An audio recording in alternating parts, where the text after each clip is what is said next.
ఇప్పుడు చూడండి, భగవంతుడు మనకు 32 దంతాలిచ్చాడు. వాటితో మనం ఎలాంటి కష్టమూ లేకుండా తింటాం, మాట్లాడతాం. హ్మ్.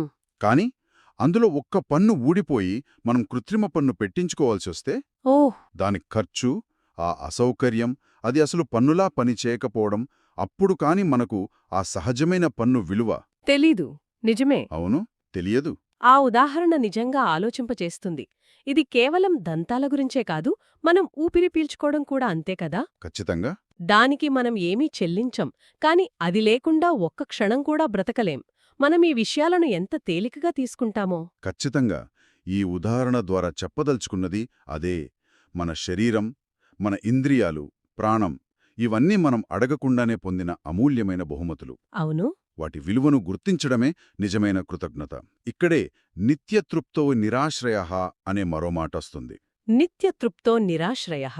అంటే బాహ్య వస్తువులపై ఆధారపడకుండా ఎల్లప్పుడూ అంతర్గతంగా తృప్తిగా ఉండటమన్నమాట. అంటే ఆనందమనేది మనం బయటనుంచి సంపాదించేది కాదు, మనలోనే ఉందని అర్థం చేసుకోవాల. అవును. ఈ ఆలోచన చాలా శక్తివంతమైనది. ఎందుకంటే ఇది ఆధునిక వినియోగదారుల సంస్కృతికి పూర్తి విరుద్ధంగా ఉంది. నిజమే. మనం ఎప్పుడూ తదుపరి వస్తువు, తదుపరి విజయం మనకు ఆనందాన్నిస్తుందని అనుకుంటాం. కానీ ఈ ప్రసంగం ప్రకారం ఆనందం బయటనుంచి వచ్చేది కాదు, లోపల్నుంచే వెలికితీయాలి. నిరంతరం దేవుని స్మరణతో, ఆయన ఇచ్చిన వాటికి కృతజ్ఞతతో ఉండటంలోనే అది దొరుకుతుంది. ఈ ప్రసంగంలో చెప్పినట్లు భగవంతునిపై పరిపూర్ణ విశ్వాసం, ఆయనకు పూర్తిగా శరణాగతి చెందడం ఇవన్నీ ఆనందానికి మార్గాలని చెప్పారు. అవును. కాని ఈ పూర్తిగా శరణాగతి చెందడం అనే మాట వినగాని కొంతమందికి తమ వ్యక్తిగత స్వేచ్ఛను లేదా ప్రయత్నాన్ని వదులుకుంటున్నామనే భావన కలగవచ్చు కదా.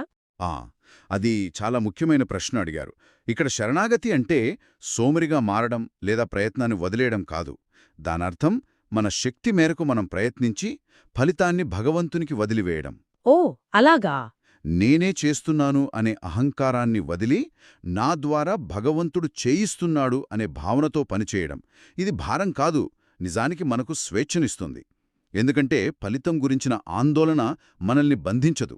అంటే మనం చేసే పనిపై దృష్టి పెట్టాలి, కాని ఫలితంపై ఆసక్తిని వదులుకోవాలన్నమాట. సరిగ్గా. కాబట్టి ఈ విశ్లేషణ నుండి మనం గ్రహించాల్సిన ప్రధాన విషయమేంటంటే, నిజమైన సంతోషం ఇంకా ఎక్కువ సంపాదించడంలో లేదు, మనకిప్పటికే ఉన్న అపారమైన సంపదను గుర్తించి దాని విలువను తెలుసుకొని కృతజ్ఞతతో జీవించడంలో ఉంది.